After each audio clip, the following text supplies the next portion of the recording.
તારીખ 26/10/2023ના રોજ છોટાઉદેપુર જિલ્લાના છોટાઉદેપુર પોલીસ સ્ટેશનમાં એક નકલી કચેરી બાબતની ફરિયાદ રજીસ્ટર થઈ હતી, જેમાં અગાઉ 7 આરોપીઓ પકડવામાં આવ્યા હતા। તે તમામ આરોપીઓ જેલ હવાલે છે। એ આરોપીઓ પાસેથી અલગ અલગ 70 એકાઉન્ટમાં 2,96,00,000 રૂપિયા પોલીસે ફ્રીઝ કરાવ્યા હતા।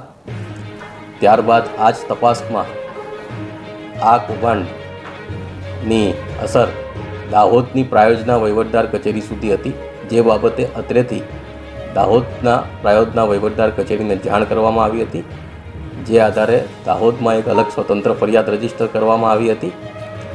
અને આ તપાસમાં પણ પ્રાયોજના કચેરી દ્વારા અને એકાઉન્ટ જનરલની ઓડિટની ઓફિસ તરફથી એક માહિતી બહાર આવી હતી કે છોટાઉદેપુર જિલ્લાની પ્રાયોજના કચેરીમાં જે 4,14,00,000 રૂપિયાનું કૌભાંડ હતું, જે 2021થી 2023ની વચ્ચે ચાલ્યું હતું, તેના બદલે 2016થી ટોટલ 2023 સુધી 21,15,00,000 રૂપિયા જેટલી રકમનું ટોટલ આ કૌભાંડ થયું હોવાનું તપાસમાં બહાર આવ્યું।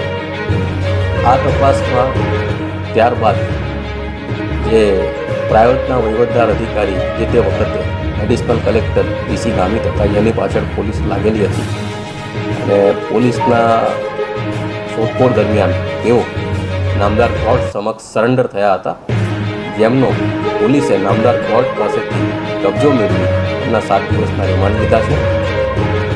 સાથે સાથે અગાઉ જે આ મુખ્ય કાવતરાનો એજાબાજ આરોપી હતો અબુબકર સૈયદ, એનો ભાઈ એજાજ સૈયદ, જેની વિરુદ્ધ પોલીસને ખૂબ મજબૂત પુરાવા મળ્યા છે અને એ આરોપી સંદીપ રાજપૂતનો ડ્રાઈવર બનીને આવતો હતો। આ પ્રપોઝલ તૈયાર કરાવવામાં એનો અગત્યનો ભાગ હતો અને આરોપીનું જે બેંક એકાઉન્ટ હતું એનું હેન્ડલિંગ પણ એજાજ સૈયદ કરતો હતો। તે એજાજ સૈયદનો દાહોદ જેલ તરફથી નામદાર કોર્ટ મારફતે અમે કબજો મેળવ્યો છે અને કૌભાંડ 2016થી શરૂ થયું હતું, એટલે એ વખતના તત્કાલીન એડિશનલ કલેક્ટર અને રિટાયર્ડ આઈએએસ અધિકારી બીડી નીનામા, જે દાહોદ પોલીસના દાહોદ જેલના કબજામાં હતા, તેનો પણ આપણે કબજો લીધો છે। ત્યારબાદ અલગ અલગ બીજા 24 એકાઉન્ટ અમે ફ્રીઝ કરાવ્યા હતા અને 20,58,000 રૂપિયા અમે લોકો ફ્રીઝ કરાવી શક્યા હતા। ટોટલ 3,17,00,000 રૂપિયા અમે ફ્રીઝ કરાવી શક્યા છીએ અને લગભગ 4 લાખની જેટલા રૂપિયા ફિઝિકલ રૂપે અમે અલગ અલગ લોકો પાસેથી, સાક્ષીઓ પાસેથી રિકવર કર્યા છે। આ આરોપીઓ એ અગાઉ એક કચેરી ભાડે રાખી હતી, એ કચેરીના જે મકાન માલિક છે એ લોકોના સ્ટેટમેન્ટ લેવામાં આવ્યા છે। જે બેંક કર્મચારીઓને આ લોકોએ કચેરીનો ખોટો એડ્રેસ બતાવી, ખોટા આઈ કાર્ડ બતાવી ભાડે લેવા માટે બેંક એકાઉન્ટ ખોલવા માટેની પ્રોસેસ કરી હતી, એ બેંકના અધિકારીઓ હતા એ લોકોના આ બાબતે સ્ટેટમેન્ટ લેવામાં આવ્યા છે। આ આરોપીઓ જે નકલી આઈ કાર્ડ બનાવ્યા હતા તેની તપાસ કરવામાં આવી છે। સાથે સાથે એ લોકોએ ગાંધીનગરનો એક નકલી ઓર્ડર રજૂ કર્યો હતો બેંક પાસે, તે ઓર્ડરની પણ તપાસ કરવામાં આવી છે।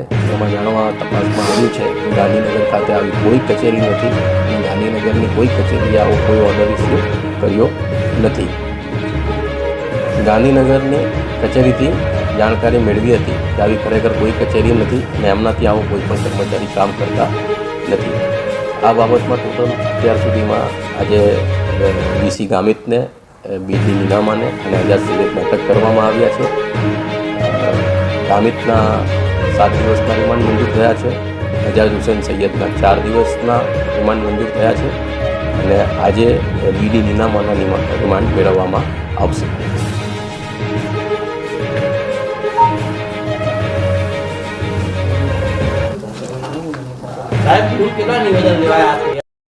અવનવા રોજબરોજના સમાચાર જોવા માટે જોતા રહો બોડેલી નંબર 1 ન્યૂઝ ચેનલ।